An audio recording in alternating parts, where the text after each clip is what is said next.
पूजनीय श्री साहेब जी, मंगलमय संत समाज, सम्माननीय सज्जनों और देवियों, क्या शाकाहारी अंडे होते हैं?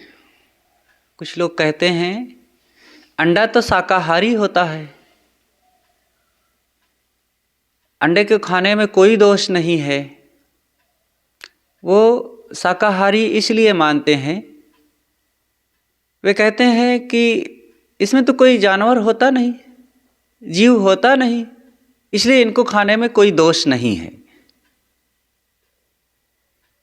जीव होते हो या ना होते हो ये बात अलग है, लेकिन वो पैदा कहाँ से होता है?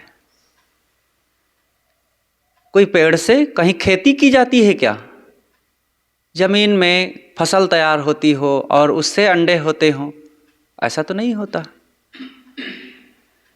कहीं बगीचा लगा हुआ हो या मशरूम की तरह ही कोई तैयार करता हो अंडा, ऐसा भी नहीं होता है। जमीन से नहीं निकलता है, बदलों से नहीं बरसता है। अंडा तो किसी जानवर से, मतलब मुर्गी से ही तो प्राप्त होता है, इसलिए वो शाकाहारी होने की कोई बात ही नहीं है। लोग कहते हैं कि अंडे से जीव नहीं होता, बच्चे नहीं होते, इसलिए इनको खाने में क्या दोष है? जीव ना हो, लेकिन वो गंदा तो है। जिन में जीव नहीं होता, क्या उनको खा लेना चाहिए क्या? और कहते हैं दूसरा तर्क एक कि बिना मुर्गी मुर्गा के संपर्क से वो होता है, इसलिए भी उसको खाने में कोई दोष नहीं है। भले ना संपर्क होता हो, लेकिन है तो मुर्गी के शरीर का विकार ही ना, और जो उसके अंदर से विकार निकले, क्या को खा लेना चाहिए? जैसे कुछ प्राणियों में, मनुष्यों में उनके शरीर का विकार, युवा अवस्था में शरीर का विकार निकलता है, रजस्राव, और वो कितना मलिन गंदा होता है। इसी प्रकार मुर्गी के शरीर का, युवा मुर्गी को वो शरीर की गंदगी निकलती है, और वही अंडा है, और उस गंदगी को क्या मनुष्य खा ले? कुल मिलाकर के वो महाघृणित, गंदा और गर्भ है, और उसको मनुष्य विटामिन प्रोटीन मान करके खा ले, ये कहाँ की समझदारी हो सकती है भला? इसलिए यह बिल्कुल अखाद्य है, नहीं खाने योग्य है। मानवता अंडे मांस को नहीं स्वीकारती है। मानवता का मतलब है समझदारी, मनुष्य के सद्भाव, सद्बुद्धि। अगर मानवीय बुद्धि से देखा जाए तो मानवीय बुद्धि में या मनुष्यों के हित पर ध्यान देकर के विचार किया जाए तो उसमें अंडा आदि का खाना कदापि उचित नहीं हो सकता है। हिंदू समाज के प्रायः सभी संप्रदायों ने मांस और नशा की चीज़ों का कड़ाई से परहेज किया है और बताया है।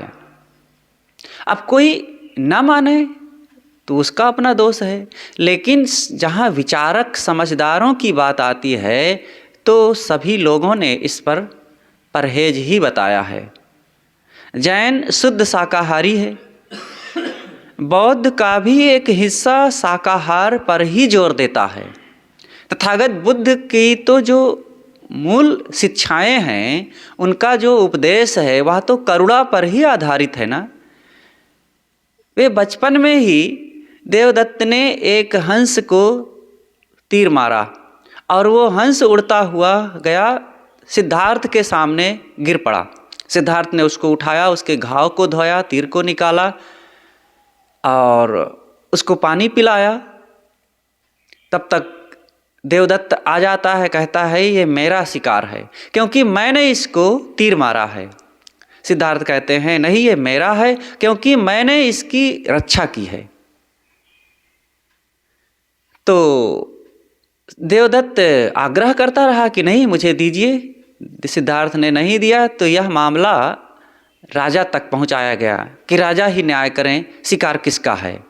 राजा ने विचार करके कहा कि मारने वाले से बचाने वाला बड़ा होता है, इसलिए जिसने इस हंस की जान बचाई है ये हंस उसका है।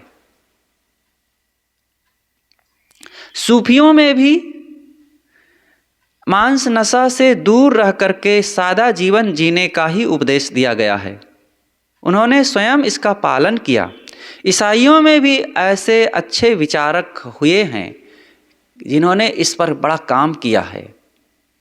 ईसाई लोग तो सबे मांस खा जाते हैं, लेकिन उसमें भी इसकी परहेजगारी रखने वाले और इसको गलत कहने वाले हुए हैं। एडोल्फ जस्ट नाम के एक विद्वान हुए हैं, उन्होंने तो एक पुस्तक ही लिखा है, रिटर्न टू नेचर, प्रकृति की ओर लौटो। और उन्होंने कहा कि मांस कभी भी उचित नहीं हो सकता है खाना। पश्चिमी जगत के विश्व प्रसिद्ध दार्शनिक, लेखक तथा वैज्ञानिक शाकाहार पर जोर देते हैं। जब एक भोज में प्रसिद्ध मनीषी जॉर्ज बर्नार्ड शॉ ने एक जगह भोजन में आमंत्रित हुए तो उनकी थाली में अन्य भोज्य पदार्थों के साथ में मांस भी परोसा गया। तब उन्होंने कहा, my stomach is not a graveyard that I shall eat dead bodies. मतलब मेरा पेट कब्रिस्तान नहीं है जहाँ मैं मरे मुर्दों को दफनाऊं। अर्थात उनके ऐसा कहने पर उनके सामने से वह प्लेट हटा करके शुद्ध सलाद और अनाज से बने हुए भोज्य पदार्थों को लाया गया, तब वे खाए। महात्मा गांधी जब अपने कैशोर्य में भारत में पढ़ते थे तब उनके मित्रों ने उन्हें समझाया और बताया था कि देखो, अंग्रेज लोग मांस खाते हैं इसलिए उनकी बुद्धि तेज होती है और वे मेधा संपन्न बलवान होते हैं। यह बात गांधी जी के मन में बैठ गई थी। एक दो बार उन्होंने मित्रों के साथ चोरी छिपे मांस खाया तो उन्हें यह अच्छा न लगा। साथ साथ उनको अपराध बोध हुआ कि मैं भक्त माता पिता को धोखा दे करके यह काम करता हूँ जो सत्य पालन से दूर है। अतएव उन्होंने पुनः मांस न खाने का संकल्प किया। जब गांधी जी पढ़ने के लिए इंग्लैंड भेजे गए तब उनकी माँ पुतलीबाई ने उनसे 3 प्रतिज्ञाएं करवाई थी कि तुम स्त्री, शराब और मांस से सदैव दूर रहो, तभी बाहर पढ़ने के लिए जा सकते हो। गांधी जी ने संकल्प किया कि मैं इन सबसे दूर रहूँगा। तब माँ ने उनको छूट दी। लेकिन उनके मन में यह बात बैठी हुई थी कि अभी तो माँ ने संकल्प करा लिया है इसलिए मैं नहीं खाऊंगा, लेकिन जब मैं भारत लौटूंगा, मेरी पढ़ाई पूरी हो जाएगी और फिर तब तक माँ भी ख़त्म हो जाएगी, तब मैं मांस खूब खाऊंगा और इसी का प्रचार करूंगा, क्योंकि भारत देश को आगे बढ़ाना है। और जो मांस खाते हैं उनकी बुद्धि तेज होती है, वही वैज्ञानिक अनुसंधान करते हैं, वही आगे बढ़ते हैं, इसलिए मैं भी इसका प्रचार करूंगा। लेकिन जब वे इंग्लैंड पढ़ने के लिए गए और वहाँ अनेक पत्र पत्रिकाएं पढ़े कि जो मांसाहार का खंडन करती हैं, शाकाहार पर जोर देती हैं, और ऐसी कुछ मीटिंग भी ज्वाइन किए जहाँ पर विद्वान लोग बैठ करके इस पर विचार करते हैं और शाकाहार का प्रचार करते हैं, मांसाहार का खंडन करते हैं, तो उनके मन में यह निश्चय हुआ कि जब अंग्रेज लोग भी इसके लिए कहते हैं कि मांसाहार का त्याग होना चाहिए, तो मैं क्यों ऐसा संकल्प करूं कि मैं आगे चल करके मांस खाऊंगा और इसका प्रचार करूंगा और इससे बुद्धि तेज होती है।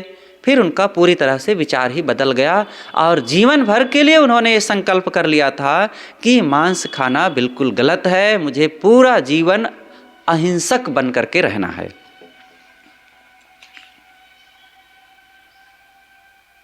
गांधी जी को जब एक बार उनका बच्चा बीमार हुआ तो डॉक्टर ने ये कहा था कि इसको मांस का सूप पिलाओ, तब ये ठीक होगा और बलवान हो पाएगा, नहीं तो इसका रोग जल्दी नहीं ठीक होगा। गांधी जी ने कहा कि ऐसा बिल्कुल मैं नहीं कर सकता हूँ, और फिर उन्होंने बिल्कुल नहीं किया और अपनी चिकित्सा वे करते रहे और भी कुछ दवाइयाँ किए और बच्चा ठीक हो गया। मनुस्मृति में बात आई है कि मांस खाने वालों में उसके पाप के हकदार 8 लोग होते हैं। कहाँ पर बात आई है? मनुस्मृति में। उसमें बताया गया कि जीव वध की आज्ञा देने वाला, जीव वध करने वाला, मांस बेचने वाला, मांस खरीदने वाला, मांस को काटने, बनाने तथा धोने वाला, मांस पकाने वाला, मांस परोसने वाला और 8वां मांस खाने वाला, ये सब उस हत्या के हिस्सेदार हैं और इन सब को उस हत्या का पाप लगेगा और उनको दोष का फल भोगना पड़ेगा।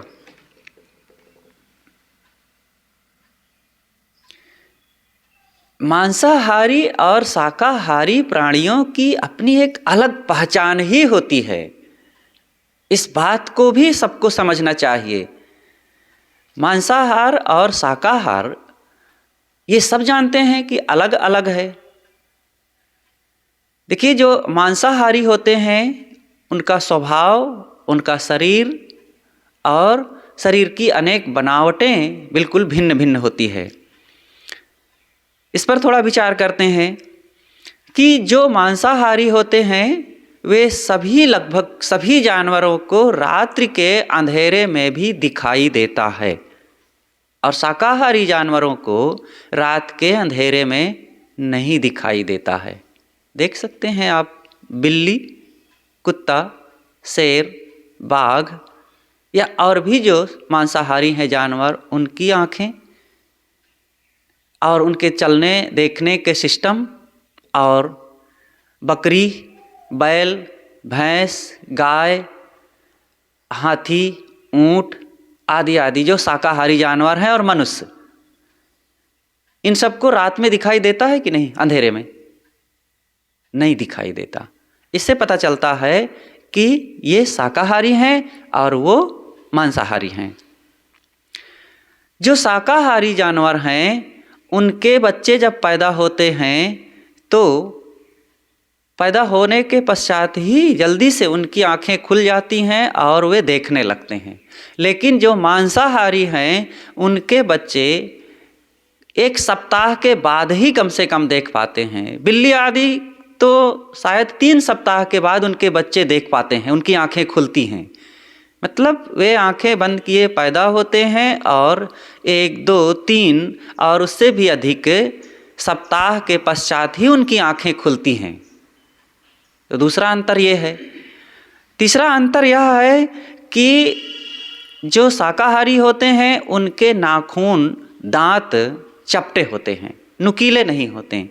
लेकिन जितने मांसाहारी होते हैं उनके नाखून नुकीले होते हैं और चपटे होते हैं, ताकि वे अपने नाखून से और दांतों से शिकार को मार सके, चीरफाड़ करके उसके मांस को खा सकें। जितने मांसाहारी जानवर होते हैं उनकी आंत छोटी होती है, ताकि वे अपने खाए हुए उस मांस को जल्दी से डाइजेस्ट कर सकें, पचा सकें। उनके शरीर में एक तेज अम्ल निकलता है कि जिससे वे मांस को पचा सके। और शाकाहारी जानवरों के शरीर में वो अम्ल नहीं निकलता है, वो दूसरे ढंग से उनके पित्ताशय से एक तत्व निकलता है जो पाचन में सहयोग करता है और उनकी आंतें बड़ी होती है, जितने भी शाकाहारी होते हैं। और मांसाहारी जानवरों के सूंघने की क्षमता ज़्यादा होती है। जितने भी मांसाहारी हैं वे तेज सूंघते हैं, वे बिना देखे भी पता लगा लेते हैं कि मेरा शिकार इधर है। चींटी कितना सूंघ लेती है, चींटी भी मांसाहारी है। कुत्ता, बिल्ली बिना देखे भी जान लेते हैं।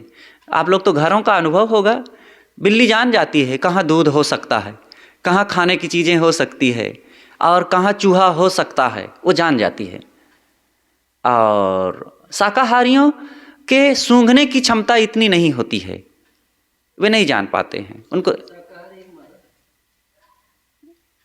अब वो बात अलग है, चूहा शाकाहारी होता है। और जितने मांसाहारी जानवर होते हैं उनको पसीना नहीं आता है।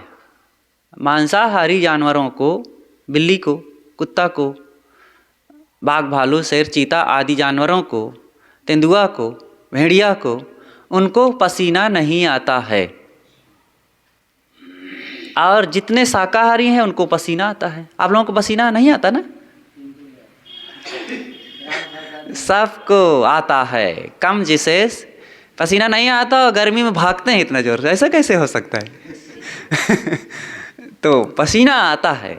जितने भी शाकाहारी हैं, कम ज़्यादा किसी को हो सकता है, किसी को थोड़ी सी गर्मी में बहुत पसीना आ जाता है, किसी को ज़्यादा गर्मी में भी नहीं आता है जल्दी से, लेकिन आता है।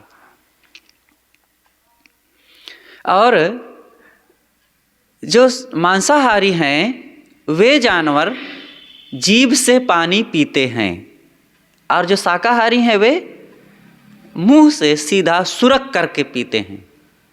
कहीं भी देख लीजिए, बैल, गाय, घोड़ा, ऊंट, हाथी, मनुष्य, ये सब सुरक करके पीते हैं। पानी में अपना मुंह डाल देंगे अथवा बर्तन में मुख लगाएंगे और सुरक करके पिएंगे।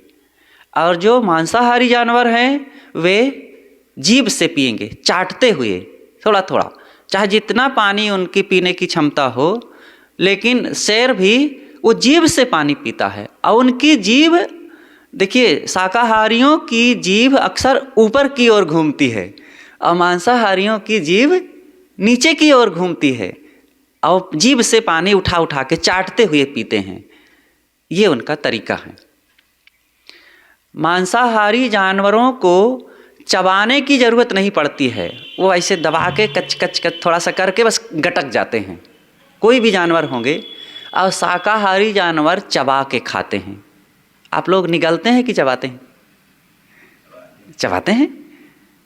मनुष्य चबाता है और सभी जानवर जो शाकाहारी हैं वो चबाते हैं, लेकिन जो मांसाहारी हैं वो चबाते नहीं हैं। कुत्ता को देखे होंगे, जब मांस खाता है तो कैसे खाता है? वो उठाया और मुख से ऐसे ऐसे थोड़ा सा किया, और नुकीले नुकीले दांत होते हैं, वो क्या चबाएगा उससे? तो थोड़ा सा 2-3 बार हिलाया और गटक गया, बस। तो अंदर का तेज अम्ल जो है वो पचाता है। और कई जानवर जैसे बगुला वगैरह है तो चबाते नहीं, सीधा गट्ट से निगल गए। और मांसाहारी जानवर जो हैं वे दूसरे जानवरों पर उनका जीवन निर्भर है। उनका पेट दूसरे जानवरों के कारण ही वो भरता है और उसी से वे जीवित रहते हैं। लेकिन शाकाहारी जितने जानवर या मनुष्य हैं वो प्रकृति की चीज़ों पर, वनस्पतियों पर उनका जीवन निर्भर है। ये और भी अनेक अंतर हो सकते हैं, लेकिन इतना अंतर आज मैंने हिसाब लगाने पर देखा है। तो इस प्रकार से शाकाहारी और मांसाहारी जानवरों का अनेक अंतर है। संसार में पापों की कोई गणना नहीं है, लेकिन यह पाप सबसे ज़्यादा जघन्य है कि किसी प्राणी को मार करके उसका मांस खाना। और भी पाप हैं, चोरी करना पाप है, और झूठ बोलना पाप है, किसी को कटु बोलना यह भी पाप है, किसी की बिना इजाज़त के उसके चीज़ को उठा लेना यह भी पाप है। लेकिन वासना में भी डूबना पाप है, लेकिन हिंसा करना, किसी की जान ले लेना, ये महापाप है। ये पाप किसी को नहीं करना चाहिए। मांसाहार मनुष्य के कोमल हृदय की कोमल भावनाओं को नष्ट भ्रष्ट करके उसे पूर्णतया निर्दय और कठोर बना देता है। जितना ही आपकी भावना पवित्र होगी उतना ही आपके जीवन में सद्गुण बढ़ेंगे, और जितना सद्गुण बढ़ेंगे उतना आप मानवता के निकट आएंगे। आपके अंदर के दोष, बुराइयां, दुर्गुण नष्ट होंगे। और जितना फिर आप मानवता के निकट आएंगे उतना ही आप आत्मा के निकट आएंगे और फिर आप आत्म शांति के हकदार बनेंगे। मन इंद्रियों को स्वश करके स्वरूप में स्थित हो सकेंगे। लेकिन जो हिंसा करने वाला होता है वो सद्गुणों के और मानवता के निकट कहाँ होता है। वो तो मानवता से विपरीत पशुता की ओर जाता है, हिंसा, हत्या और क्रूरता, कठोरता को अपना करके। और फिर वो स्वरूप स्थिति कैसे प्राप्त कर सकेगा? उतना ही वो भटकेगा अज्ञान, अंधविश्वास में। इसलिए हिंसा, हत्या का आधार छोड़ करके दया, क्षमा, प्रेम, सहिष्णुता, पवित्रता, अहिंसा का पालन होना चाहिए। जब हमारे पैर में एक कांटा लग जाता है तो दर्द से चिल्हक उठते हैं और रात भर नींद नहीं आती है। क्या हमने कभी सोचा है कि जिनके गर्दन पर छुरी, चाकू, तलवार लगाते हैं, मारते हैं, उनकी क्या हाल होती होगी?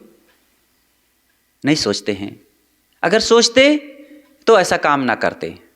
और जितने भी मांसाहारी लोग हैं, अगर उनको खुद मांस, शिकार को, जानवर को मार करके खाना पड़े तो शायद अधिकतम लोग खाना छोड़ देंगे, क्योंकि इतना निर्दय, कठोर, निर्मम होना पड़ता है कि सामान्य लोग उस कृत्य को नहीं कर सकते हैं। दूसरे लोग करते हैं और वो खरीद लेते हैं पैसा दे करके, या दूसरे लोग बना करके, तैयार करके उनको परोस देते हैं, तब वे खाते हैं। लेकिन फिर भी उनके अंदर उतनी क्रूरता, कठोरता तो आ ही जाती है। आहार विहार में होने वाली साधारण सी हिंसा भी जब निंदनीय मानी जाती है, तब स्थूल पशुओं की हत्या करना तो और भी भयंकर कार्य है। किसी जानवर को जब मारा जाता है तो कितना एक क्रूर, कठोर स्वभाव बना करके, चमचमाता हुआ छुरा ले करके और पहुंचता है प्राणी के पास और उसको निर्ममता पूर्वक पटक देता है, उसके ऊपर चढ़ बैठता है, उस पर भोंक देता है। चारों तरफ कहीं हड्डी, मांस, बाल, चाम, खून आदि आदि बिखरा हो, चील, गिद्ध, कौवे मड़राते हों और एक जल्लाद जैसा व्यक्ति दिख रहा हो, कितना विभत्स वहाँ का दृश्य होता है ना। और जहाँ पर शाकाहार होता है वहाँ को क्या पूछना। पवित्रता, साफ सफाई देख करके फूल, फल, सब्जियाँ आदि आदि, वनस्पतियाँ, पत्तियाँ, इनको देख करके ही मन खुश हो जाता है। ये हमारी मनोवृत्ति और अंतःपटल हमारा बता देता है कि ये कैसा है और वो कैसा है।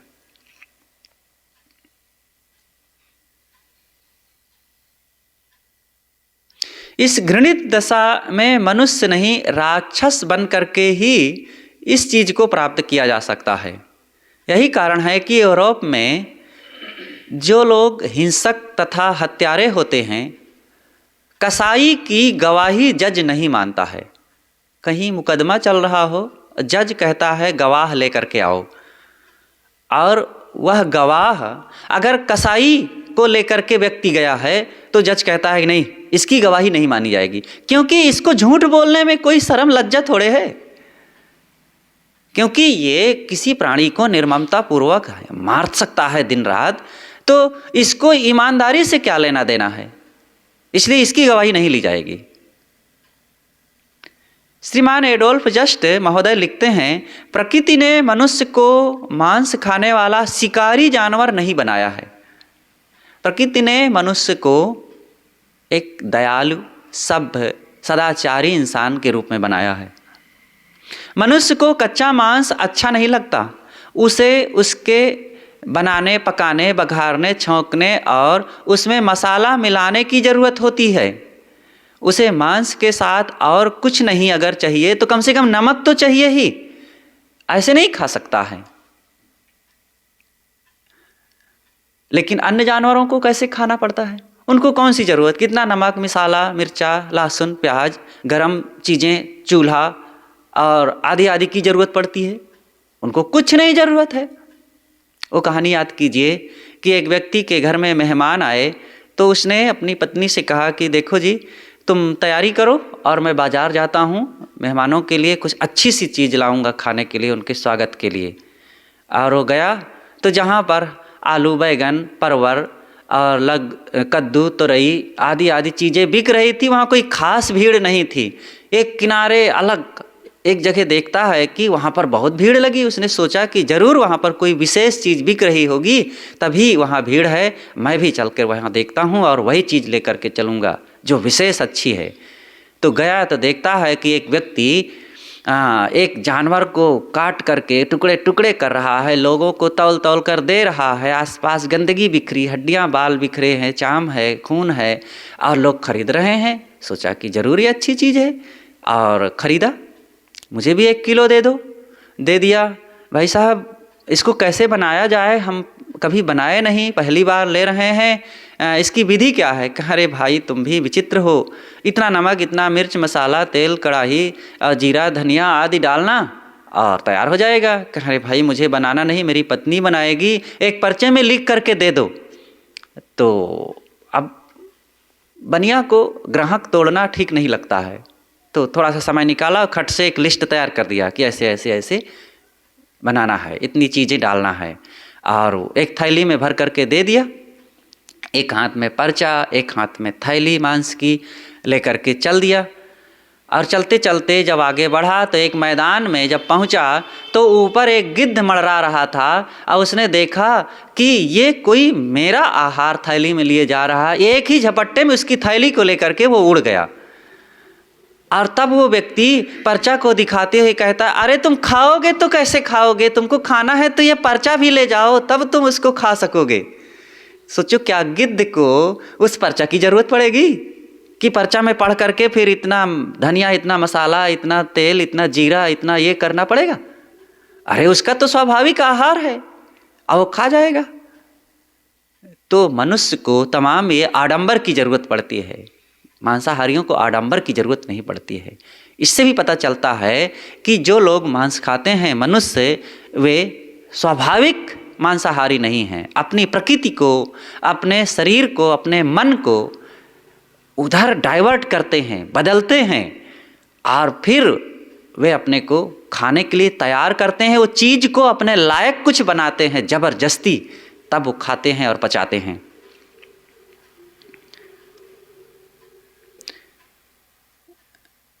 जब हिंसक पशु अपना शिकार मार लेता है तब वह उल्लास से भर जाता है और ताज़ा खून पी करके मतवाला हो जाता है और मांस खा करके तृप्ति का अनुभव करता है। पर मनुष्य जो पूर्णतया पशु नहीं हो गया है, हत्या करने में वो घबराता है। और जब वह पशु को, जिसे मनुष्य का सजाती ही नहीं कहना चाहिए, मारने के लिए खूंखार अस्त्र शस्त्र उठाता है, तब उसका विवेक उसे हमेशा ऐसा करने के लिए रोकता है। मारते हुए पशु की छटपटाहट देख करके कठोर से कठोर हृदय पिघल जाता है। मांस खाने वालों को यदि जानवर को स्वयं अपने हाथों से मार कर खाना पड़े तो अधिकांश लोग यह काम नहीं करना पसंद करेंगे। मारकर कच्चा मांस,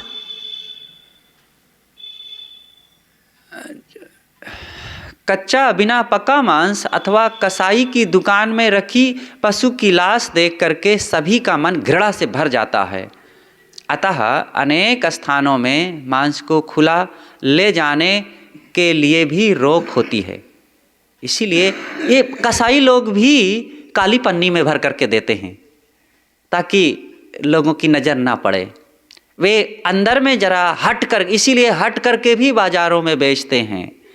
और कई जगहों में अंदर ये हिंसा हत्या का काम करते हैं ताकि सामान्य लोगों की नज़र, बच्चों की नज़र हमारे इस कृत्य पर ना पड़े, नहीं तो उनके ऊपर बुरा असर पड़ेगा। कई ऐसे, मतलब वे भी समझते हैं कि ये निंदनीय काम है, ऐसा नहीं करना चाहिए, मानवता के विपरीत है ये। मनुष्य इस संबंध में भी प्रकृति अपने विवेक, घ्राण शक्ति, आँख और नैसर्गिक प्रकृति की बात क्यों नहीं सुनता? क्या ऐसा कर सकना बहुत सरल नहीं है?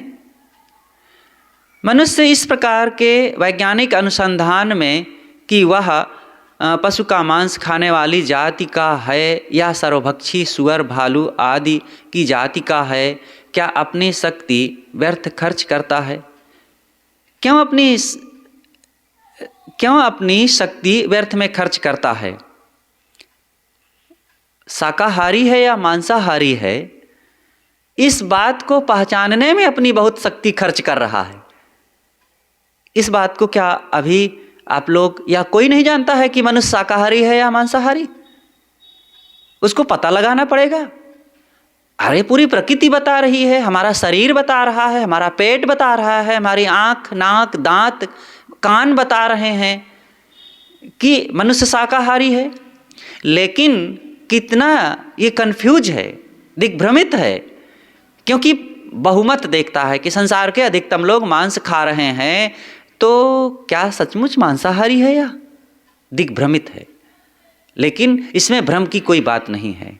बहुमत मत देखो, अपनी प्रकृति को देखो, अपनी अंतरात्मा को देखो, अपने पेट को देखो और अपने अंदर के भावना को पहचानिए, तब पता चल जाएगा कि निश्चित ही मैं शाकाहारी हूँ। 3 प्रकार के अंधे होते हैं, एक कौवा, एक उल्लू और एक मनुष्य। कौवा को रात में नहीं दिखाई देता, उल्लू को दिन में नहीं दिखाई देता और मनुष्य को न रात न दिन दिखाई ही नहीं देता। अगर दिखाई देता तो ये जान ना जाता कि ये क्या खाने की चीज़ है, क्या नहीं खाने की चीज़ है। वो सब कुछ खा रहा है, दाल भात साग सब्जी और मेवे मिष्ठान दूध दही आदि खाता है और जानवरों को भी खा जाता है। 4 प्रकार के भंगी बताए गए हैं ना। एक धरती की सफाई करने वाला सुअर, और कूड़ा करकट की सफाई करने वाला मुर्गी, पानी की सफाई करने वाला मछली और इन तीनों की सफाई कर देने वाला मनुष्य। सबसे बड़ा भंगी कौन है? मनुष्य। कि भंगियों का भी भंगी है, मतलब भंगियों को भी खा जाता है। मछली सुअर मुर्गी आदि ये भंगी हैं, लेकिन वो भंगी को भी खा गया और फिर भी ये बड़ा पंक्ति पावन बन रहा है और देवता बन रहा है, महान बनने का दावा करता है। निश्चित ही महान है ये, लेकिन जब अपनी महानता को बरकरार रखे तो। मांस मनुष्य के लिए उचित भोजन है या नहीं, इस प्रश्न की छानबीन मनुष्य उन सरल साधनों से नहीं करता जो प्रकृति ने उसे दिया है। वह दांत आंत का अध्ययन करता, मांस के अवयवों को जानने की कोशिश करता। यह मनुष्य की अवस्था ज्ञान पिपासा का दूसरा प्रमाण है, तो सब कुछ उसे पता चल जाता। अनेक विद्वानों ने जिसे मांस खाना निश्चय ही बहुत प्रिय रहा है, कहा है कि मनुष्य की दांतों को देख करके कहा जा सकता है कि मनुष्य अंशतः मांसाहारी है, और आज भी ऐसे बहुत लोग हैं जो उनके इस राग को बिना समझे बूझे आलाप रहे हैं। अधिकतम लोग ऐसा कहते हैं कि मनुष्य मांसाहारी है और उसी का पृष्ठपोषण कर रहे हैं, क्योंकि खाने वाले बहुत हैं, तो उनको तो कोई अपने कर्मों का प्रतिपादन करने वाला चाहिए। चोर चोरी करता है तो वो लोगों का मत चाहता है कि ये भी कह दे कि हाँ चोरी करना कोई दोष नहीं है। शराबी शराब पीता है तो वो भी किसी से कहलवाना चाहता है कि ये भी कह दें कि शराब पीने में कोई दोष नहीं है। ऐसा ही होता है ना। ऐसे मांसाहारी जो है मांस खा रहा है तो वो लोगों से कहलवाना चाहता है और दूसरों का मत इकट्ठा करता है कि ये लोग भी कह दें कि मनुष्य मांसाहारी है, शाकाहारी नहीं है। तो ये ज़बरदस्ती दलील पेश करना और इस प्रकार से अपने जीवन को ज़बरदस्ती घसीटना हिंसा की ओर, ये बहुत गलत है। जो कुछ भी हो, अपने शिकार को पकड़ने और फाड़ने के जैसे नाखून मनुष्य के पास तो नहीं है। भले वो अपने को मांसाहारी सिद्ध करता हो, लेकिन मांसाहारियों जैसा ये अपने जीवन को तो नहीं बना सकता। कोई भी संसार का जानवर नहीं होगा जिसको छुरी की, चाकू की, बंदूक की, तलवार की ज़रूरत पड़ती हो। कोई ऐसा उपयोग करता है? लेकिन मनुष्य को एक साधारण मछली को भी मारने के लिए छुरी की ज़रूरत पड़ती है। ऐसे चबा कर नहीं सकता है, उठा और नाखून से नहीं फाड़ सकेगा, और फिर बहुत चीज़ों की ज़रूरत है। इस प्रकार से मनुष्य निश्चित ही शाकाहारी है, लेकिन इसने अपनी मनोभावनाओं को, अपने स्वभाव को, अपने मन स्थिति को बदल करके क्रूर, कठोर, निर्लज्ज बन करके ही मांस को खाता है। इसलिए ऐसी कठोरता को त्याग करके हम दयालुता को अपनावें और सच्चे इंसान बने। बस साहे बंदगी साहे।